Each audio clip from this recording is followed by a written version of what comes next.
जय निषाद राज साथियों, जय श्री राम। आप लोग कैसे हैं? मुझे उम्मीद है आप सभी कुशल पूर्वक ही होंगे। जैसा कि पिछले वीडियो में मैं आप लोगों को महाराजा गुहराज निषाद के बारे में बताने का प्रयास कर रहा था। साथियों, मैं आप लोगों के बीच में महाराजा निषाद राज की चरित्र चित्रण को विशेष रूप से प्रकट करना चाहता हूँ, रखना चाहता हूँ, क्योंकि आज तक जो निषाद राज हैं, जो कि पौराणिक ग्रंथों में उनका वर्णन है, लेकिन जो भी बुद्धिजीवी वर्ग हैं जिनको ये जिम्मेदारी पठन पाठन से लेकर रामायण महाभारत बताने की जिम्मेदारी थी, उन लोगों ने बड़े ही चतुराई से महाराजा गुहराज निषाद के चरित्र को छिपाने का काम किए हैं।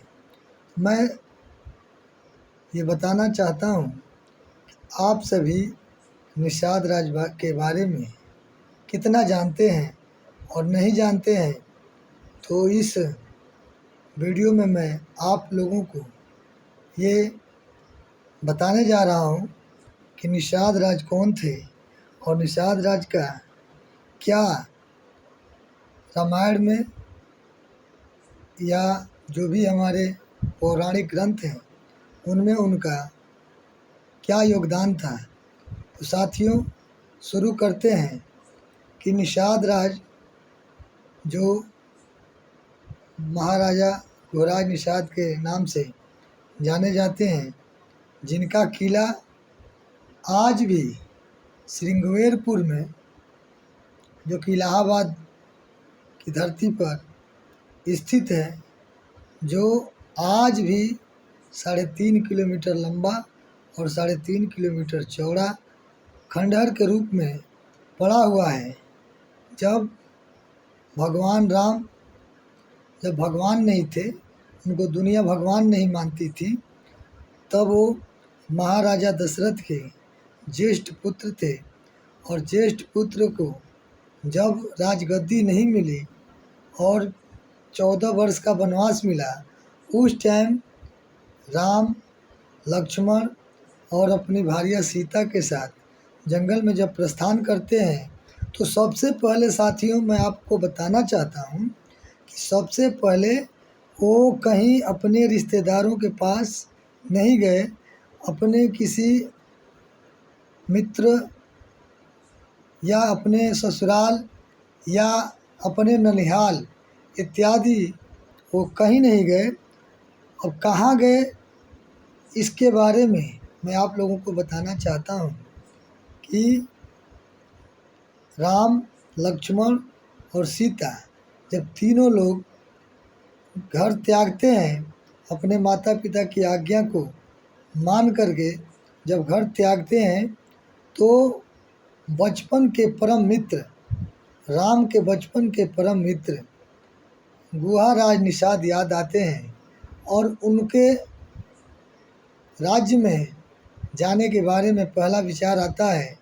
जब किसी भी इंसान के ऊपर कोई संकट आता है, तो सबसे पहले वो अपने रिश्तेदारी में फ़ोन करता है या रिश्तेदारों के यहाँ जाने की बात करता है, लेकिन वहाँ भगवान राम अपने बचपन के परम मित्र महाराजा निषाद राजगुह को याद करते हैं और उनके राज्य में जाने की योजना बनाते हैं।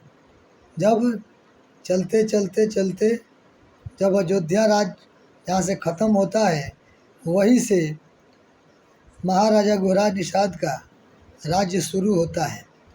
उसमें जब आते हैं तो उनको वहाँ जो उनके रथवाहक सुमंत जी थे, वो अपने अयोध्या की सीमा पर इनको छोड़कर चले जाते हैं।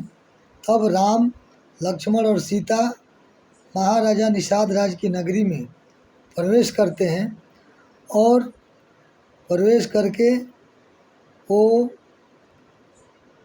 रात्रि में रहने की अपनी व्यवस्था के बारे में सोचते हैं, तब तक महाराजा निषाद राज गुह्य के जो अनुचर थे, सेवक थे, उनको सूचना मिलती है कि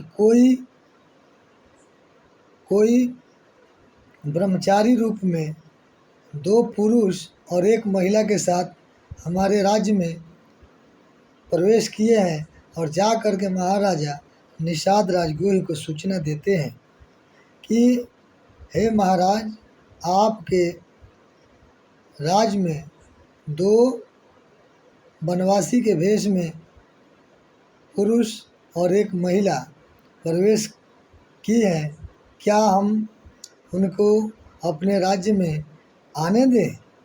तब निषाद राज गोई उन लोगों की बातों को सुनकर विचार करते हैं कि पता करो कि ये 2 जो तपस्वी भेष में हैं वो कौन है और कहाँ से आए हैं। साथियों, ये कहानी निषाद राज की अभी तक जो छिपाई गई थी, उसको मैं आप लोगों के बीच में रख रहा हूँ। आप लोगों को ज़्यादा जानकारी है तो आप लोग कमेंट में बता सकते हैं। मैं जितनी जानकारी मुझे मिली है, उस जानकारी को मैं आप लोगों के बीच में रखने का कार्य कर रहा हूँ। साथियों, यदि आप पहली बार देख रहे हैं तो हमारे चैनल को सब्सक्राइब कर लें और इस वीडियो को अधिक से अधिक शेयर और लाइक करने की कोशिश करेंगे। मुझे उम्मीद है कि आप सभी को यहाँ तक की जो मैं कहानी भी बताया हूँ, इसके आगे बहुत सारी कहानियाँ हैं। आप लोगों को मैं बताने का अगले एपिसोड में ये काम करूँगा। तो आपको यदि अच्छा लगा हमारी बातें, हमारे विचार, हमारे जो महाराजा निषाद राज गुह्य की कहानी है, तो आप लोग हमारे चैनल को सब्सक्राइब कर लें। अगर नहीं किए तो सब्सक्राइब कर लें और हमारे इस वीडियो को अधिक से अधिक शेयर और कमेंट करने का प्रयास कीजिए। धन्यवाद। मैं मिलता हूँ आपको अगले एपिसोड में। जय निषाद राज, जय श्री राम।